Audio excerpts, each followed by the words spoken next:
ഇപ്പൊ അഖില് എങ്ങോട്ട് സജീവമാകാനാണ് ശ്രമിക്കുന്നത്? അതെ, ഞാൻ തീർച്ചയായിട്ടും സാറേ സിനിമയിലേക്ക് തന്നെയാണ് സജീവമാകാൻ ആഗ്രഹിക്കുന്നത്. പക്ഷെ അതേസമയം നിശബ്ദനായി സാധാരണ സിനിമാക്കാരനെ പോലെ അല്ലെങ്കിൽ ഒരു വാഴപ്പിണ്ടി നട്ടലുവട്ടൊന്നും ഇരിക്കാൻ ഞാൻ ആഗ്രഹിക്കുന്നില്ല.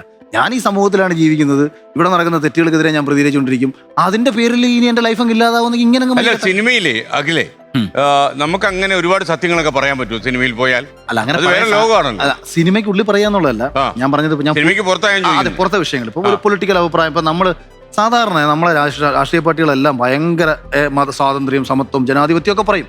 ഏതെങ്കിലും ഒരു കലാകാരൻ അവന്റെ രാഷ്ട്രീയ അഭിപ്രായം പറഞ്ഞാൽ അവനെ ആക്രമിക്കാത്ത ഏതെങ്കിലും രാഷ്ട്രീയ പാർട്ടി ഉണ്ടോ? സാറ് ശ്രദ്ധിച്ചു നോക്കും. ഇപ്പൊ ജയസൂര്യ ആയിക്കോട്ടെ, ജോജു ജോർജിന്റെ വിഷയം ആയിക്കോട്ടെ, ഈവൻ ലാലേട്ടൻ ആയിക്കോട്ടെ, ഇത് ഇവർക്ക് ഈ മനുഷ്യർക്ക് അവരൊരു കലാകാരന്മാരാണെന്ന് കരുതി അവരുടെ ഒരു പൊളിറ്റിക്കൽ അഭിപ്രായം അവർക്ക് പറഞ്ഞുകൊടുന്നുണ്ടോ? അപ്പൊ അവരെ ഭയപ്പെടുത്തുകയാണ്. ഒരു അഭിപ്രായം പറഞ്ഞതിന്റെ പേരിൽ കൂട്ടമായിട്ട് പോയി സോഷ്യൽ മീഡിയ വഴി തെറി വിളിക്കുക. അങ്ങനെ ചെയ്യുമ്പോഴത്തേക്ക് ഇവർ പേടിക്കും. ഇവരെ അറ്റാക്ക് ചെയ്യുന്ന കാണുമ്പോൾ ബാക്കിയുള്ള ആൾക്കാർ ഭയപ്പെടും. അങ്ങനെ ഞാൻ ഭയപ്പെടത്തില്ല. അഖിൽമാരാര് പറയുന്നുണ്ടെന്നെങ്കിലും കേട്ടിട്ട് നിങ്ങൾ പ്രതികരിച്ചു. എനിക്ക് നമുക്ക് നഷ്ടങ്ങൾ ഉണ്ടാകുന്നേ ഉണ്ടാവട്ടെ. മനുഷ്യൻ നീയായിട്ട് ജീവിക്കടാ, ഞാനായിട്ട് ജീവിക്കൂ.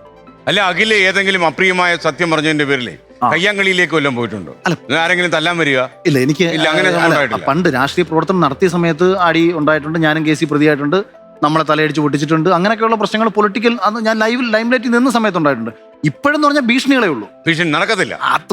നടന്നാലെന്ന് കൊല്ലും, അതിൽ കൊള്ളുന്നില്ലല്ലോ. ഞാൻ രാഷ്ട്രീയത്തിൽ ഇറങ്ങിയത് അങ്ങനെ. ഞാൻ പണ്ട് 2-3 പ്രാവശ്യം റോട്ടിൽ തലയിറങ്ങി വീണു. ഞാൻ പേര് ചെയ്ത നിമിഷം വടിയാവുന്നു. അപ്പൊ എനിക്ക് രാഷ്ട്രീയമില്ല. ഞാൻ കോളേജിൽ പഠിക്കുന്നവർ പിന്നെയും ചന്ദുവിന്റെ ജീവിതം ബാക്കിയായി. അല്ല സാറേ, എനിക്ക് ആക്ച്വലി ഒരു രാഷ്ട്രീയത്തോടും താല്പര്യമില്ല. ഈ രാഷ്ട്രീയ പാർട്ടിയിൽ നിന്നൊക്കെ ഒരു ആത്മാർത്ഥ ഇല്ലാതാണ്. അങ്ങനല്ല. ഞാൻ ഈ 3 വർഷവും എനിക്ക് കോളേജിലൊന്നും പഠിക്കാൻ ഒരു രാഷ്ട്രീയമില്ല.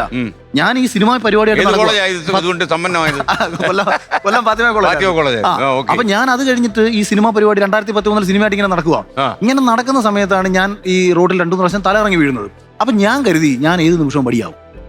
ആനവാൽ മോതിരത്തിലെ ശ്രീനിവാസനെ പോലെ ഞാനും ചിന്തിച്ചു, ഒരു മനുഷ്യൻ മരിക്കുന്നതിന് മുമ്പ് എന്തെങ്കിലും നല്ല കാര്യം ചെയ്തിട്ട് മരിച്ചൂടെ? എത്രയോ ആൾക്കാർക്ക് ക്യാൻസർ ഉൾപ്പെടെയുള്ള മാരക രോഗങ്ങൾ വരുന്നു. എത്രയോ പേര് ഒരു കാര്യമില്ലാതെ പോയി ആത്മഹത്യ ചെയ്യുന്നു.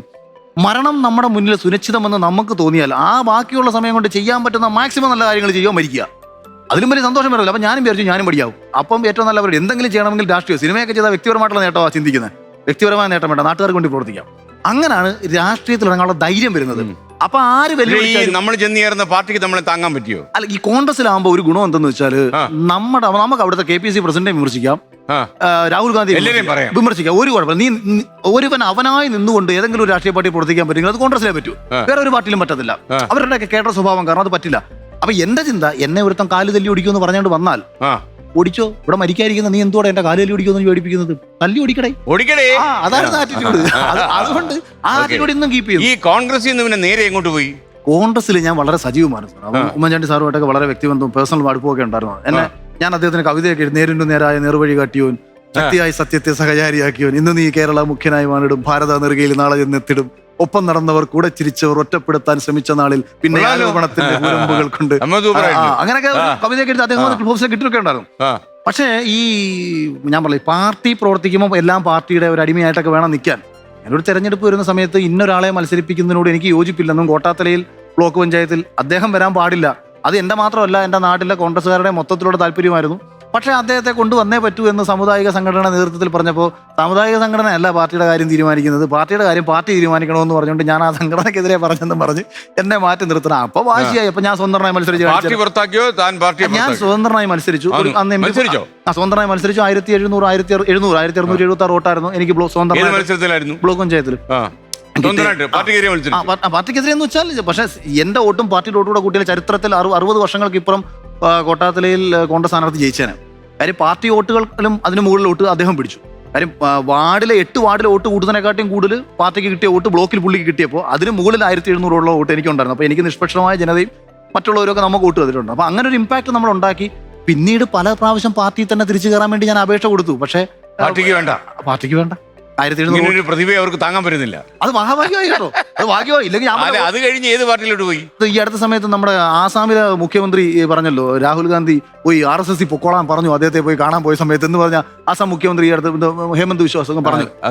അതേ കണക്ക് ഒരു ചെവിയിൽ എന്റെ കുറച്ച് കോൺഗ്രസ് നേതാക്കന്മാർ ഇങ്ങനെ ആവർത്തിച്ച് പറഞ്ഞു, നീ BJP പോയി ചേരുക എന്നൊക്കെ പറഞ്ഞു.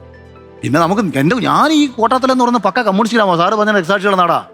അപ്പൊ നല്ല ചൂറും ചുരുക്കമുള്ള കമ്മ്യൂണിസ്റ്റുകാർക്കിടയിൽ ഞാൻ ഒറ്റയ്ക്ക് എത്ര നിൽക്കും? ഞാൻ എന്തായാലും പോട്ടെ, ഞാൻ തല്ലുകൊണ്ടോളാം, നോ പ്രോബ്ലം. എന്റെ കൂടെ നിൽക്കുന്ന അടികൊള്ളാൻ ഞാൻ സമ്മതിക്കത്തില്ല. അപ്പൊ അവർക്ക് എന്തെങ്കിലും ഒരു സംരക്ഷണം കൊടുക്കണമെങ്കിൽ ഏതെങ്കിലും ഒരു പാർട്ടി ഞാൻ നിന്നേ പറ്റൂ. ഒറ്റയ്ക്ക് നമുക്ക് നിൽക്കുന്നതിന് ലിമിറ്റ് ഉണ്ട്. അങ്ങനെയാണ് BJP നിൽക്കുന്നത്. പക്ഷെ എനിക്ക് BJP-യുടെ അങ്ങനെ BJP ചേർന്നു. ഒരു 1.5 വർഷം 2 വർഷത്തെ താഴെ അത്രേ ഉള്ളൂ. പക്ഷെ എനിക്ക് അപ്പം അങ്ങനെ ഈ പറഞ്ഞ ഭാരത് മാതാക്ക് ജെയിം വിളിച്ച് പോലീസുകാരുടെ പഞ്ചായത്ത് ഓഫീസിലും ജില്ലാ ഓഫീസിലും പോകാൻ ബുദ്ധിമുട്ടാണ്. അത് ഇന്ത്യക്കാരല്ലയോ? നമ്മൾ ഒരു ഇന്ത്യക്കാരൻ വേറൊരു ഇന്ത്യക്കാരനെ നോക്കി വെല്ലുവിളിക്കുന്നതിനോ ഭാരത് മാതാക്ക് ചെയ്യുന്നു വിളിക്കട്ടെ. അവ ഇറങ്ങി തിരിച്ചിറങ്ങി വിളിച്ചാൽ പറയും. ഇതൊക്കെ പറഞ്ഞോണ്ട് എങ്ങനെ BJP എനിക്ക് അതൊക്കെ പ്രശ്നമായിരുന്നു. അങ്ങനെയാണ് ഞാൻ പിന്നീട് മാനസികമായിട്ട് തീരുമാനിച്ചത് നമ്മളെ കൊണ്ട് പറ്റുന്ന പണി. ഈ കേറിയ സ്പീഡിനേക്കാൾ ഇരട്ടി വേഗത്തിൽ പുറത്തോട്ട് വന്നു. ഞാൻ പ്രവർത്തിച്ചതിന്റെ 10-1 പോലും എനിക്ക്. പിന്നെ മാത്രമല്ല അങ്ങനെ പ്രവർത്തിക്കാനുള്ള സ്പേസും അവിടെ കിട്ടുന്നില്ലായിരുന്നു. ഇല്ല, അവർ യുവജന പ്രസ്ഥാനങ്ങളെയൊന്നും അവർ മൈൻഡ് ചെയ്യാറില്ല.